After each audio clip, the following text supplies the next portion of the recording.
And I'm in an old village called Pubian on Kinmen Island. And this is an example of an ancient Chinese anti-theft device. Basically, this is just a curved tile positioned kind of like a triangular formation, and it's placed at the top of a gate.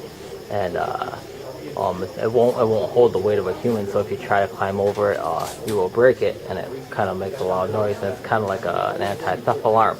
And the people inside will hear that that someone's trying to get in, and they'll be alerted. It's interesting anti-theft device that I haven't seen before anywhere else in the world.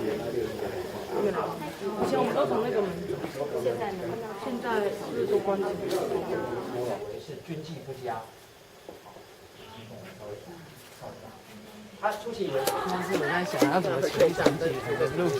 为什么？靠乱拍！我可以